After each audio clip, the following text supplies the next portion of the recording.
Hi, Dementia Care Partners. Welcome back to Break for 8. Today, I'd like to talk to you about the power of observation. So what do I mean by observation? This is one of the primary skills I learned as an occupational therapist when I was being trained. And admittedly, one I found to be extremely annoying and nitpicky back in those days, a long time ago. So for example, we had this exercise, we called it task analysis or something like that, where we had to observe someone doing something very routine, like brushing their teeth, and then we broke it down into little steps, and you'd be so surprised, right? How many steps are involved in brushing teeth or making a sandwich. And I'm not a patient person by nature, but I have begun to appreciate this exercise because it definitely sharpened my observation skills. So now, when I observe a scene during dementia care, instead of taking it at face value, I begin to look at all the little parts that are at play. So for example, let's say someone's having a difficult moment. Maybe they're asking to go home, or maybe they're really mad that they can't drive anymore, or they're resistant to something like drinking water. So instead of automatically springing into action like we may tend to do, now I step back and I observe, what's going on to, just help me understand more clearly the situation. So say I enter somebody's bedroom and I have the agenda of helping them get dressed. But then, when I get there, I observe them frantically rummaging through their closet.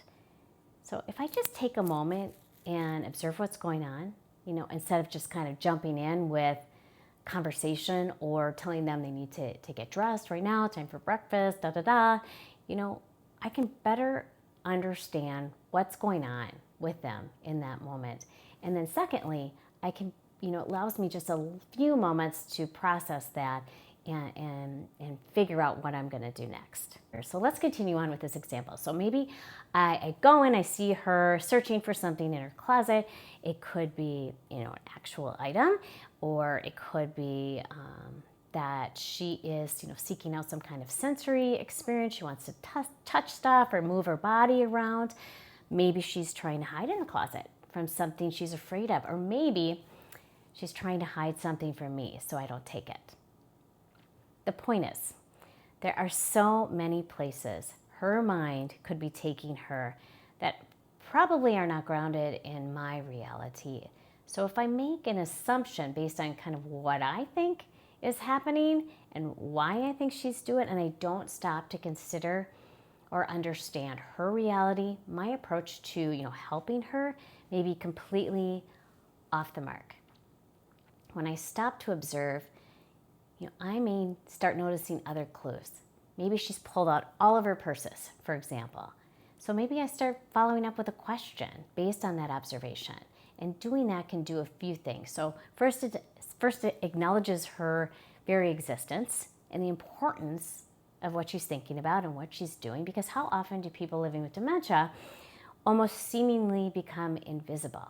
When we don't directly speak to them, we talk around them, or we do things to them rather than with them. So in this situation, maybe I say, "Hi, Dorothy, I notice all your purses are out." Sometimes just stating what I see can lead me down the road of more discovery. She may say something like, "I'm looking for my wallet," or "Somebody stole my blue purse," or something else that provides us with clues about how to help her in this moment. And based on her answer to my question, maybe I ask, "Would you like some help in your search?" Or maybe, if she's really agitated, tell me what that looks like so I can go report that right away. Or maybe this is a common occurrence with Dorothy. She's always misplacing her wallet, and we just happen to have, a backup wallet that's identical on hand. So I can go to that storage closet and say, "Well, here it is, I found it."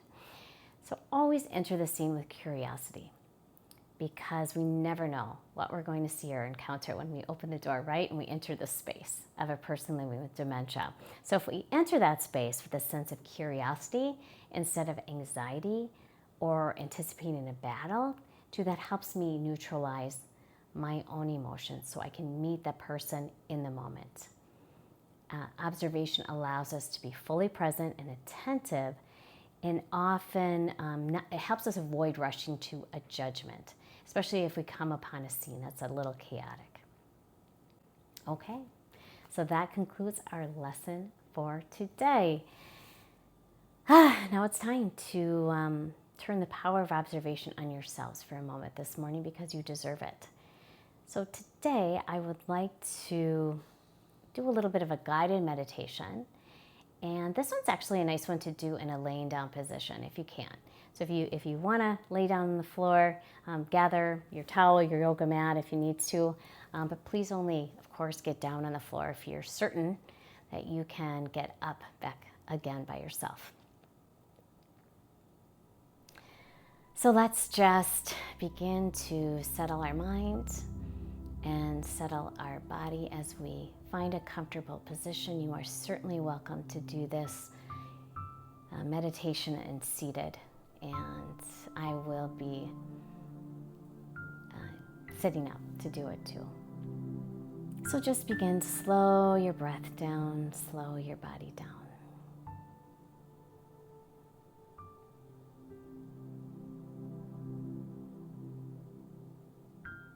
Just become aware of your breath.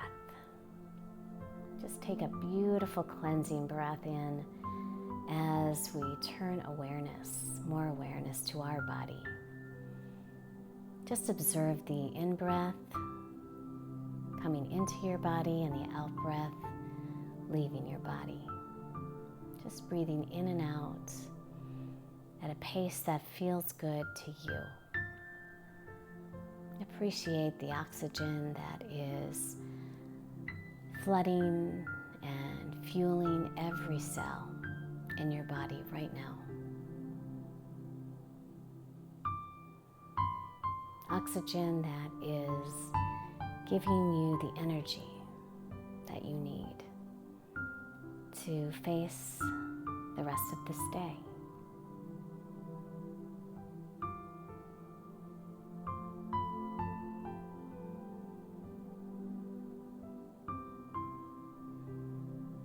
In this guided relaxation exercise, let's begin from the top this morning.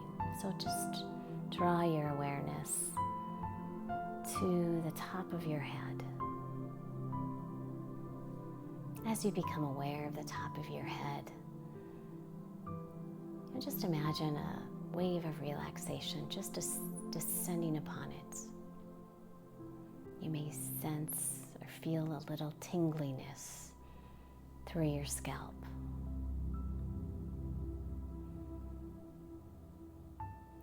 Relax the muscles of your forehead and feel your eyebrow area just naturally begin to soften.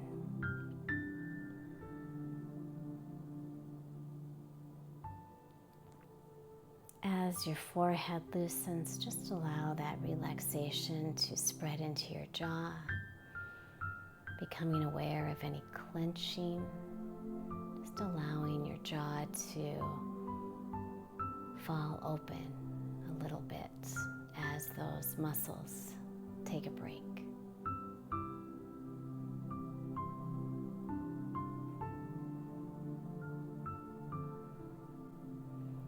Just sense that relaxation travel downward into the back of your neck, into your throat area. You may sense or feel a little fullness enter your throat area, and that is perfectly normal as you become more aware of that space. Just bring your attention now to your chest and your shoulder blade area. Just allowing your shoulders to relax and fall a little bit lower, away from your ears. Just relaxing that area between your neck and your shoulders. You may want to move your neck from side to side, from front to back, a little bit, just to provide a little bit more loosening.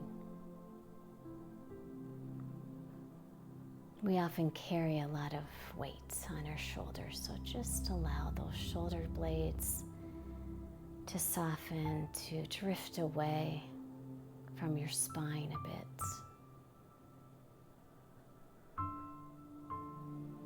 Just feel all the tension leave your back as you sink a bit deeper into whatever surface is supporting you right now.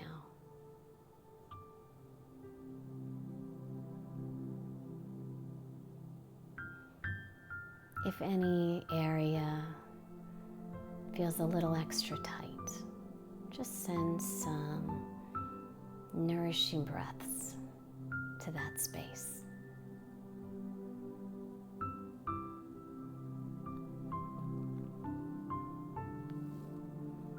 And now just sense the relaxation moving lower down into your lower back area, into your abdomen. You may want to just take a few deep belly breaths here, just releasing any tension in that area.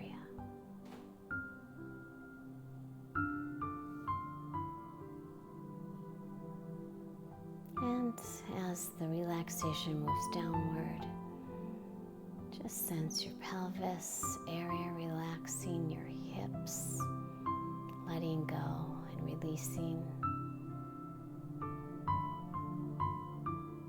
Allow your thighs to become heavier.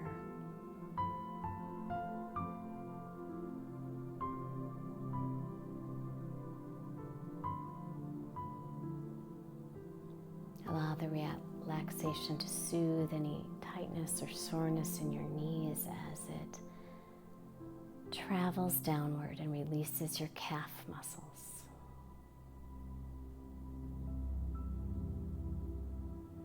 You may want to flex and point your toes, just allowing your ankle area to relax a bit more. Just relieve any tension in the soles of your feet, the arches of your feet. Just imagining sort of a circular motion, kind of massaging those areas right now.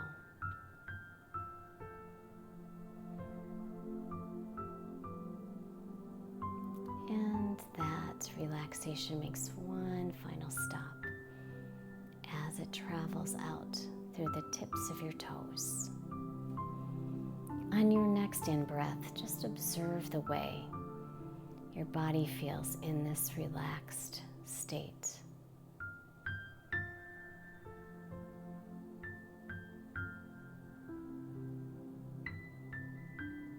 Observe the softness. Observe the stillness. Observe the spaciousness of your mind when it's at rest.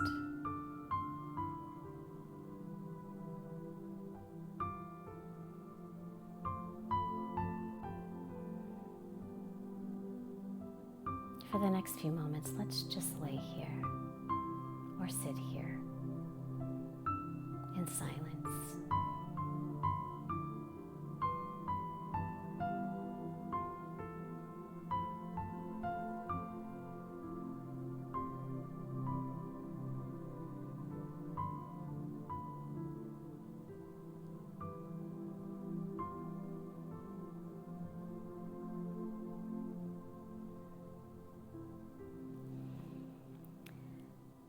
Inevitably, life will bring us challenges, even struggles.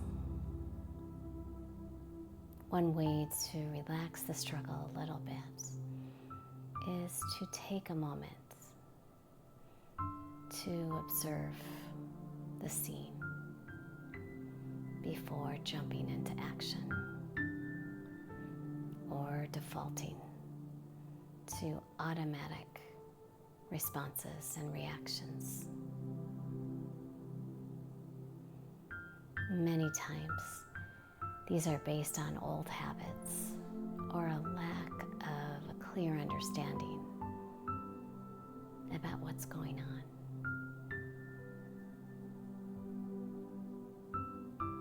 And just take a few more breaths here as we draw to the end of our time together. You may want to gently wiggle your fingers and your relaxed toes, kind of start to wake up your body again. You shrug your shoulders, move your head around, just begin to wake up those relaxed areas.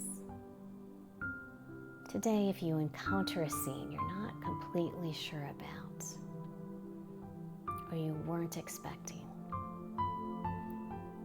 I invite you to remember to use the power of observation. Observation will help you create a little space for yourself so you can move forward from a position of better understanding and better awareness. Good luck today. You've got this.